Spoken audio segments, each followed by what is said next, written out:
Tapos ang mahigit kumulang sa 15 million pesos na halaga ng iilan lamang sa mga luxury at collectible items ng Marikina representative na si Stella Kimbo, baho pa ng kongresista, isiniwalat mismo ng kanyang mga kababayan. Nagulat ang maraming netizen sa napakaraming skandalong kinasasangkutan ngayon ng Marikina representative na si Stella Kimbo matapos isiwalat ng kanyang mga sariling kababayan ang mga di umunay kabalbalan raw ng kongresista.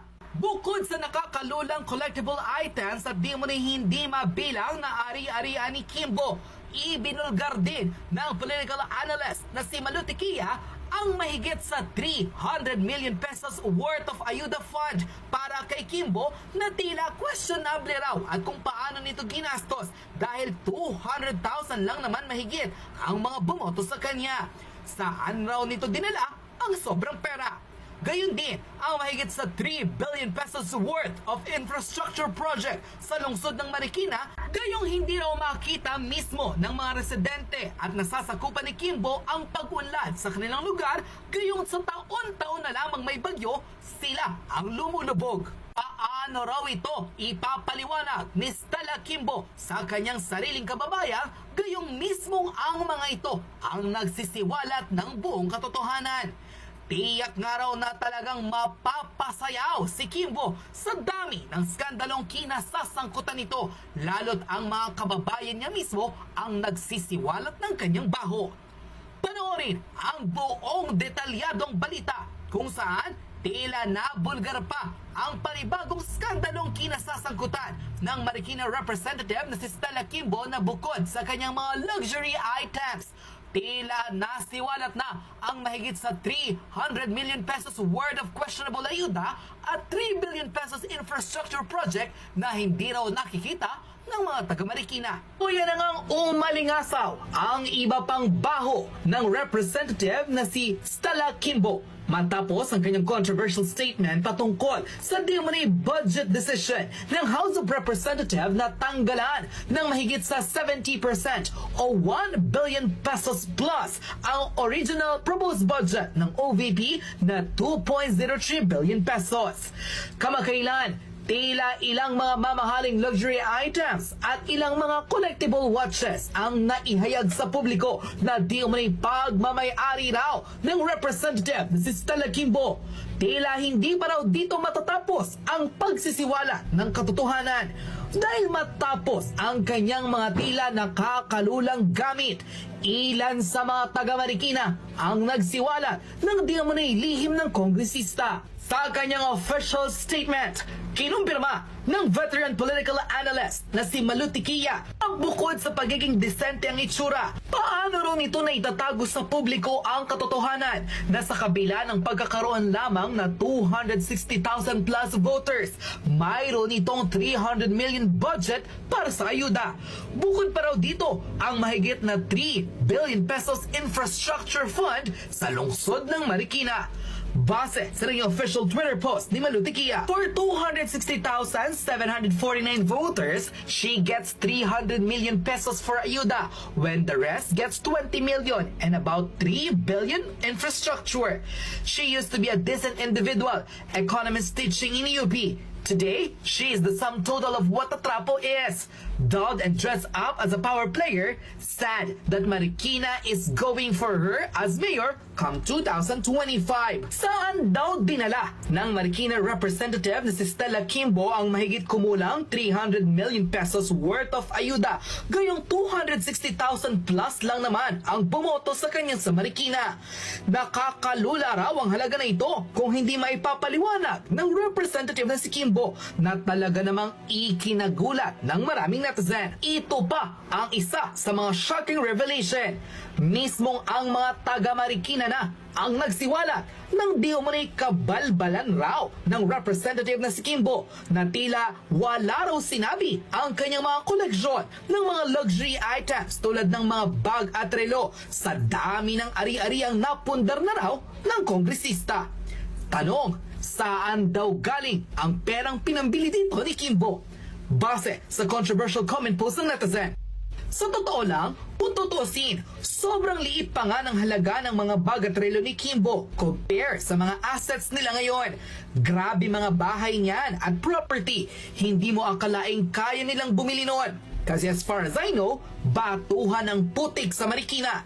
And this comes from those people na mismong kadikit nila. Ilan pa sa mga unclosed value ng ari-arian nila, estimated bilyones na raw ang halaga. Biruin mo, sa ayuda pa lang, 300 million na ang nakukuhang allocation ng distrito ni Kimbo. 200k plus lang ang citizen na bumoto sa kanya sa Marikina. So saan dadalhin ng mga politiko ang sobrang pera? Di sa bulsa nila, magtataka ka pa ba? Dati, halos mukhang magmadam auring yang si Kimbo sa dami ng mga borloloy sa katawan. Pero ngayon, hindi na yan sasakay sa kaniyang luxury customized artista van nang hindi daang libo ang suot. One time, nagsuot pa yan ng puro diamante sa Congress. I think parang paid siya ng necklace, earring, and watch. And that jewelry is worth a tens of million in peso. Sa mga nagde-defense sa tunay na bratinelang si Kimbo, makinig kayo. Kahit pa tumanda siya sa pagiging congresswoman, hindi niya maa-afford ang ganyang karangihang collection ng mga luxury items. Biruin mo, meron siyang mga Hermes na Kelly na limited edition, meaning iilan lang ang taong makakabili at mayroon na worth 2 million pesos second hand pa. Paano pa kaya kapag brand new niya binili? Magkano lang ang sahod ng isang representative?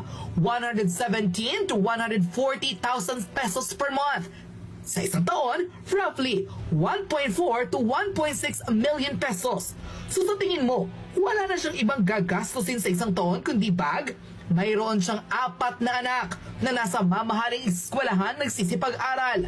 Pagkain nila, utilities, guard and all. So tingin mo, saan nang galing ang pambili niya ng Hermes? Sa sarili niyang bulsa?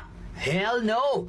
Kaya huwag kayong magtanga-tangahan. Alam nyo ang mga kalakaran ng mga politiko sa Pilipinas. Ang mga yan may sabwatan sa mga kapwa nila politiko kung paano sila kikita sa mga government project. She is a representative from Marikina, a city na mayroong bilyong pisong budget kada taon, particularly sa mga infrastructure. Pero every time na may bagyo, sila ang unang lumulubog. Ang mga kababayan ni Kimbo, nagdedelubyo. Siya, binabaha?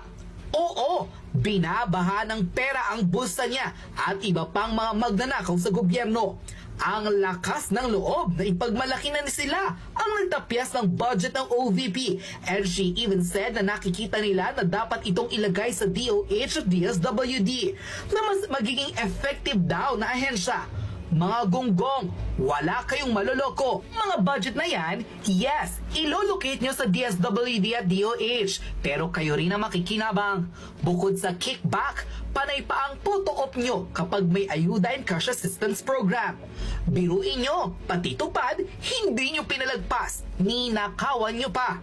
Di bali sana kung madaling lumapit sa inyo, pero ang totoo, pinagmumukha nyo tangang mga tao.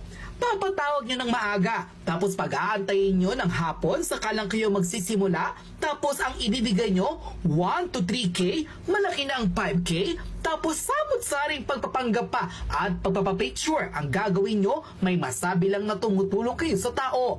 Pera namin yan, mga nakakapanglumo kayo, may araw din kayong mga magnanakaw. Bilang na ang mga araw nyo, mga perwisyo, mga pahirap sa tao. Lahat ng pagpapahirap nyo sa tao, pagbabayaran nyo.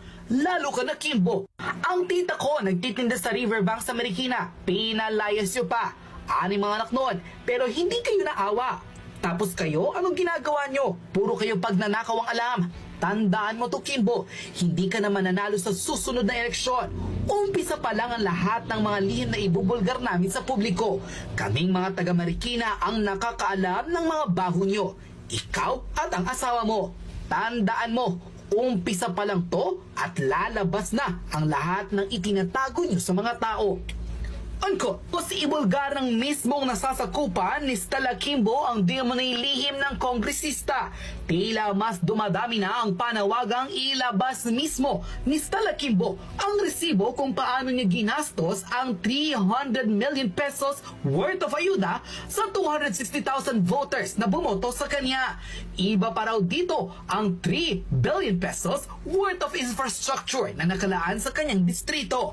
Paano ipapaliwanag ng kongresista ang lahat ng ito bukod sa napakarangyang buhay at mga luxury items na di umano'y pagmamay-ari nito? Mukhang may basihan nga raw ang lihim di umano na ibinulgar ng well-known political analyst na si Malu Tiquilla, kung saan sa kabila ng pagkakaroon ng dissenting itsura ng representative na si Kimbo, paano raw niya ipapaliwanag ang lahat ng mga aligasyon sa kanya patungkol sa marangyang buhay nito na tila dinaig pa ang isang bilyonaryo.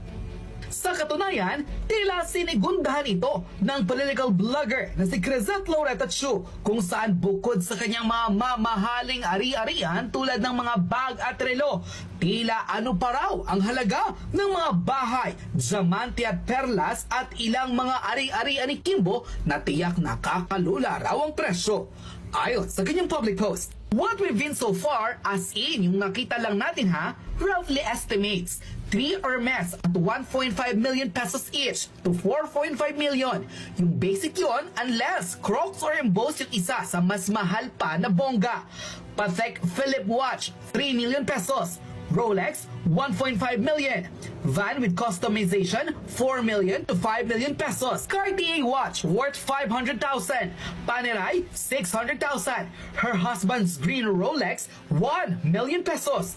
Bahay pa niya, perlas pa niya, 2 bahay niya sa Quezon City alone. Sa Marikina, mga Chanel pa niya. Anong meron? Bakit between 2018 to 2024, bumongga ang buhay niya?